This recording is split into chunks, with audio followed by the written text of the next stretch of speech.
What's up, guys? Welcome back to the channel. Witcher Season 2. I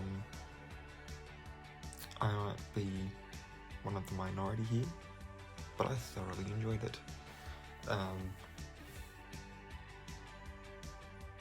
Yeah, no, I actually really enjoyed it. But full disclosure, I haven't read the books or played much of the games. I've seen a fair bit of gameplay, like with like friends playing and stuff when I've just gone around to visit and stuff, but I haven't myself actually played the games, and yeah, I haven't read the books. They are on my mile-long list of books to read,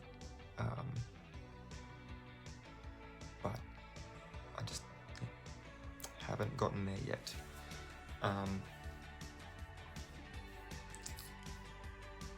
But no, I thoroughly enjoyed this season.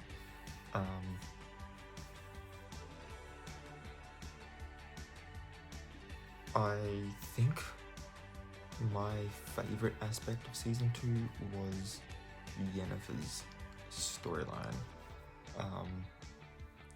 I really like how now I have no idea how to pronounce the actress's last name, but Anya. I really like how she's portraying Yennefer. I love Yennefer in this series.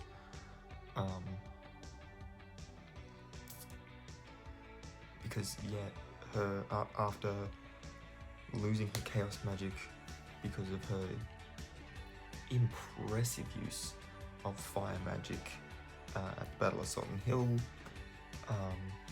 she obviously goes in search of it, like in how to regain her chaos magic, because for whatever reason the producers of The Witcher just could not let her get a win through season 1.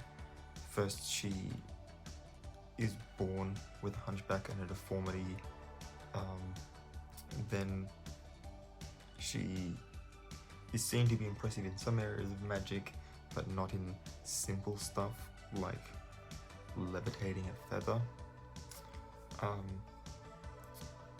think Hermione Granger might be able to help her with that. Then, you know, she is told she's going to be going back to her home kingdom, only to then be like, well, actually no, because of your elven heritage, you have to go here because this king does not want you because of your elven heritage.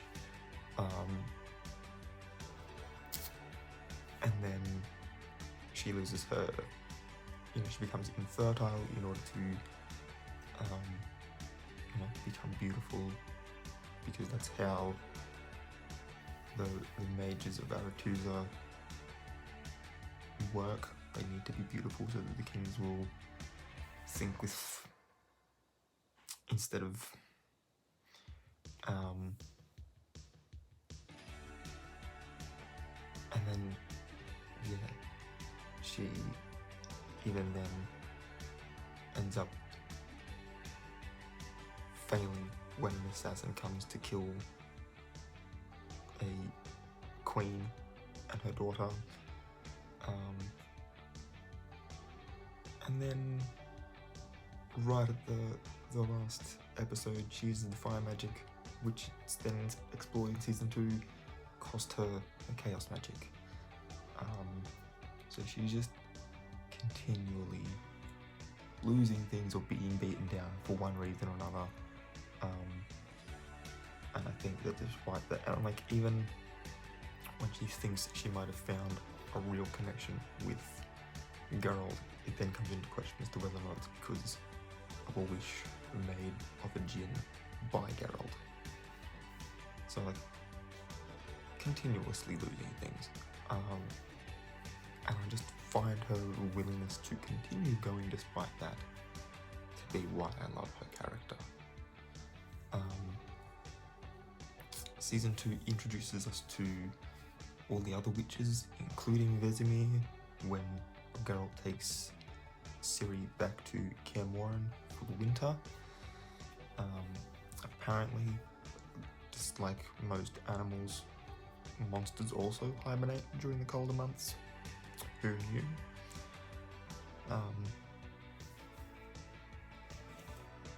You know, I would have thought that there would have been monsters that relished in the cold, like, you know, potentially there could have been a monster based on like the Yeti or something. You know, or like, being that generally speaking, winter is when the nights are longer, creatures of the night like vampires might be more prevalent during winter. But apparently no, that's not the case, and the witches can go back to Kaer Morhen for 3 months and just drink and resupply and rest. Okay, whatever the plot needs, I suppose. It's during this time that Ciri starts training in how to fight with a sword, as well as goes under the tutelage of Triss in how to control her magical abilities, which is not chaos magic, I don't believe. Some other form, which just means that if she becomes proficient in controlling her magical abilities as well as hand-to-hand combat, Ciri's going to very quickly become quite the powerhouse. Potentially a season 4. I think that it might be, you know, she might slowly increase in her ability to fight during season 3. She may get captured by Nilfgaard in season 3. That seems to be the only way to sort of put a cliffhanger on the end of season 3, as well as answer the question of the cliffhanger from season 2, which is the revelation that the White Flame, Emhyr, is actually Ciri's father, Duny. As well as it then gives stakes to Geralt, because he was only able to claim Ciri as his child's prize because he saved Duny's life. But now, because of the Law of Surprise, he has to look out for Ciri, which could mean having to fight and kill Duny, which is just, as well as obviously the fact that Ciri knows what her father looks like. So when she sees that her father's alive, it's going to be like, well, what happened to Pavetta? And so much to come. So much to come. The storylines basically write themselves at the moment. But at the same time,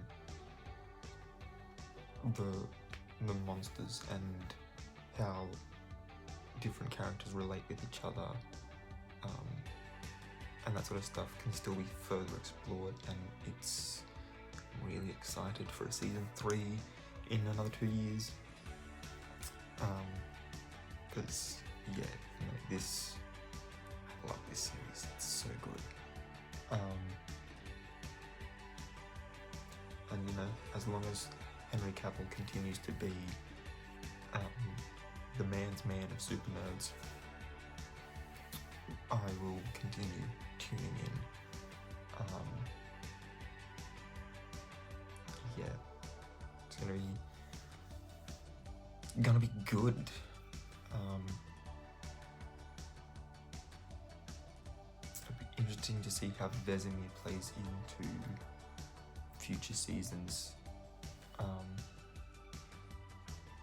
Now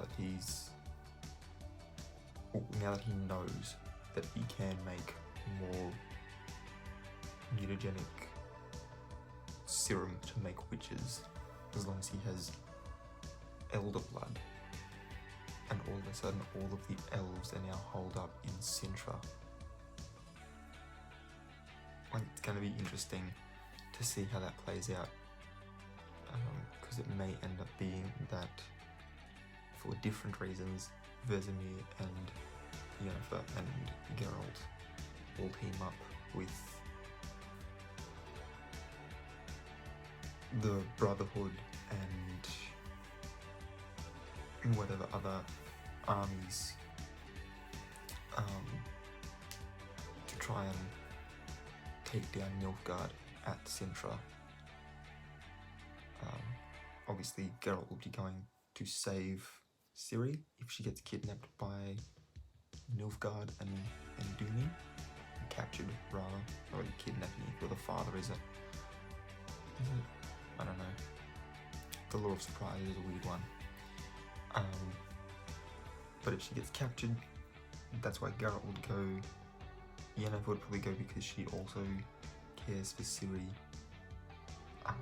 Just not because of the Law of Surprise. And Vesemir is likely to go because he knows he can make it with Ciri's the mutagenic stuff with Ciri's blood. But it might also be that when he finds out that there's actual elves there, he might try to either capture them or work with them to overthrow Nilfgaard, and sort of, I don't know. It could turn out that they would promise to return Zintria to the elves properly in return for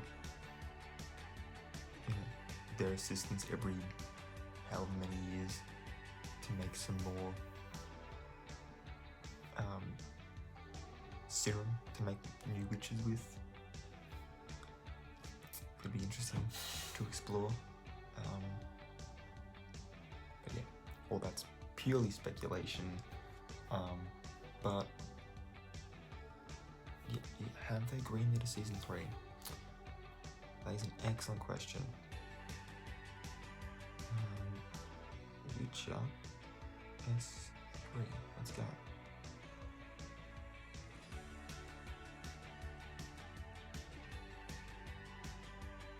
Yes, it is. Cool. It is officially happening. We are getting a season 3. Franchise so far has had December releases, so we may get it. I don't think we're going to get it December 2022. December 2023 seems more likely, because season 1 was 2019, season 2 2021. Every 2 years feels like a good, like it gives you enough time to film and edit with all the visual effects needed in order to just dump a whole season. I feel like December 2023 is when we're going to get season 3. But let me know in the comments what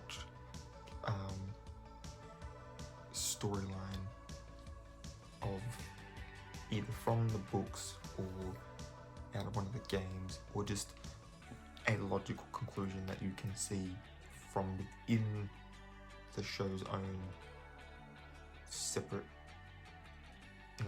adapted universe. What's the one thing you're looking most forward to or hoping will be in season 3? Let me know in the comments down below. If you are new here, please hit the subscribe button, and when you're up there, ring the notification bell, turn on those push notifications so you can be updated when I upload new videos. If you enjoyed this one, please give it a thumbs up. Until next time, guys, keep your head screwed on.